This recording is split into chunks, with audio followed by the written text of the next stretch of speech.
नमस्कार, मैं हूं आपके साथ सोनिया चौहान। छत्तीसगढ़ की खबरों में आप सभी का स्वागत है। रुक करते हैं खबरों की ओर। छत्तीसगढ़ में आगामी विधानसभा चुनाव को लेकर जहां एक तरफ राजनीतिक गलियारों में शोर है, तो वहीं दूसरी तरफ दल अपनी तैयारियों में जुटे हुए हैं। वहीं इसी कड़ी में बिलासपुर जिले के कोटा विधानसभा सीट को लेकर सरगर्मियां तेज हैं। देखिए ये रिपोर्ट।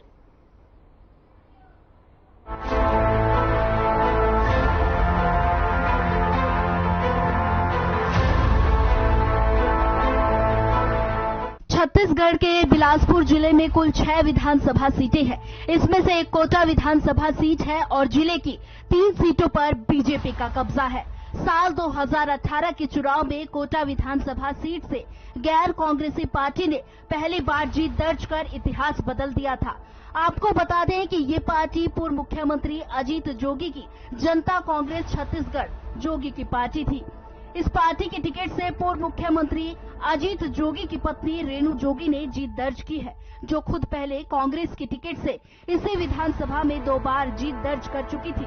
कोटा विधानसभा सीट सामान्य वर्ग की सीट माना जाता है। यहाँ करीब 65 से 70% सामान्य वर्ग की आबादी है। आपको बता दें कि आदिवासी, साहू, ब्राह्मण और ठाकुर समेत बड़ी संख्या में यहाँ मुस्लिम लोग रहते हैं। और इसी सीट में जहाँ आदिवासियों का वोट निर्णायक होता है, वहीं ब्राह्मण और अन्य सामान्य जाति के लोगों का वोट बैंक बटा हुआ है। लेकिन एसटी का वोट एक तरफा किसी एक पार्टी को जाता है, जो जीतने वाले के लिए एक मील का पत्थर साबित होता है। इसी कड़ी में कोटा विधानसभा चुनाव को लेकर पौड़ी की जनता से खास बातचीत की है। मैं यासीन खान, ब्लॉक कांग्रेस कमेटी रतनपुर ग्रामीण का अध्यक्ष हूँ। जी आपका श्री शंकर कश्यप, बूथ अध्यक्ष 154। अच्छा, कौन सी पार्टी का? कांग्रेस। कैसे बताइए। महेंद्र कुमार भारद्वाज, ग्राम पौड़ी से। अच्छा, आम नागरिक।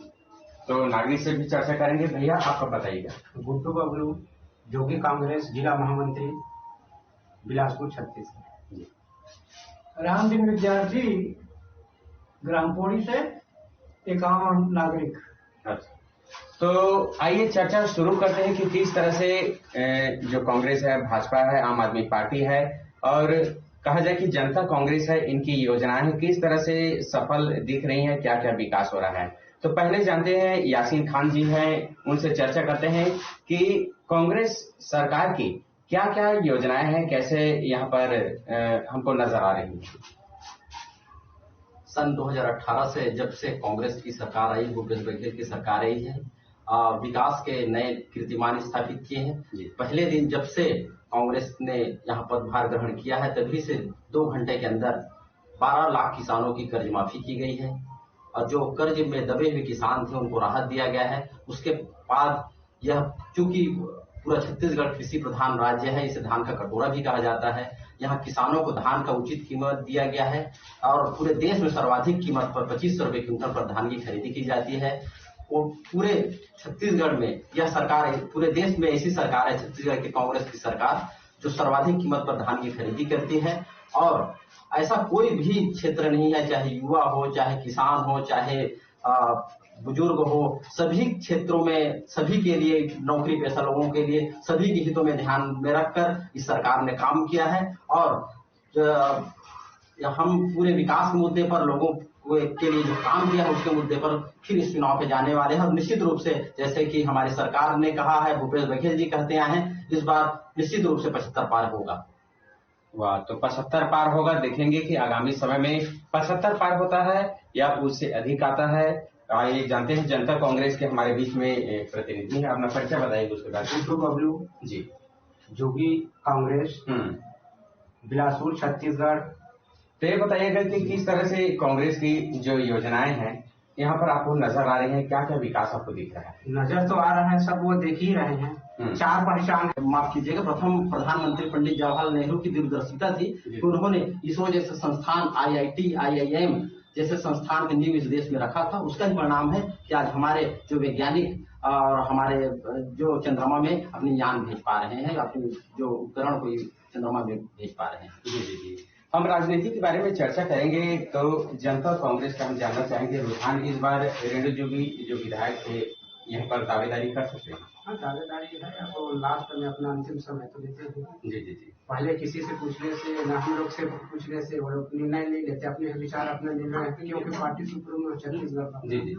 और जहाँ तक कि पूरा प्रयास है कि इस बार भी अपना कोटा का वर्चस्व और अपना सीट बरकरार रखेगा। तो क्या कांग्रेस में विलय कर सकते हैं? नहीं, कांग्रेस में विलय नहीं होगा, नहीं कर सकते। और अपना ऐसा सुनने में आ रहा है, जनता की मांग है कि कांग्रेस, बीजेपी भी बोल रहा है कि हमारे पार्टी में आ रहा है, आम आदमी बोल रहा है कि हमारे पार्टी में आ रहा है, कांग्रेस बोल रहा है कि हमारे पार्टी में आ रहा है। लेकिन अमित जोगी का कहना यह है पूरे हर क्षेत्र में एक रोज नहीं, पूरे प्रतिदिन दौरा कर रहा है अपने छत्तीसगढ़ में, और 90 विधानसभा में अपना अपना प्रत्याशी उतारने का दावा किया है। अच्छा, तो चलिए हमारे बीच में हमारी जनता है, चर्चा करते हैं कि किस तरह से आप देखें, आप सुने हैं कि किस तरह से जो विकास का क्रम है चल रहा है करके दोनों पार्टियों का करके, तो आपको क्या लगता है?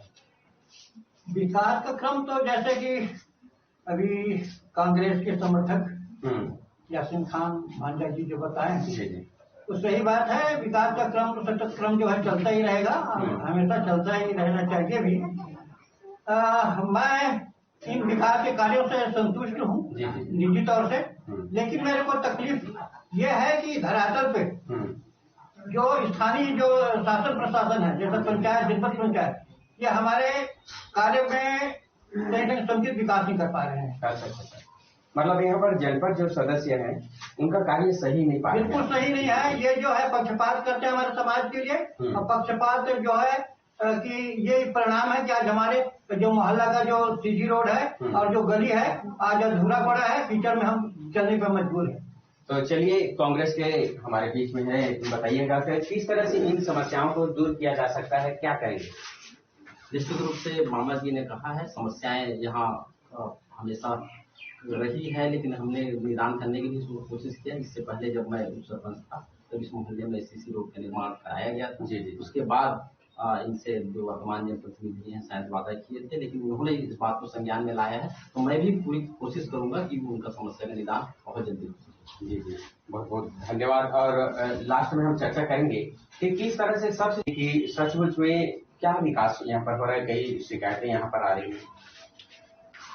विकास एक सतत प्रक्रिया है, लेकिन हम जो सरकार की जो काम है, हम जो इस चुनाव में जाने वाले हैं तो सरकार के मुद्दों पर जाएंगे, जो लोगों के लिए काम किया है, महिलाओं के लिए, युवाओं को जो बेरोजगारी भत्ता दिया है, साथ ही जो पूरे देश में पहला होगा जब यहाँ शिक्षकों की नियमित भर्ती हुई है, 24,000 के आसपास जो शिक्षकों की नियमित भर्ती हुई है।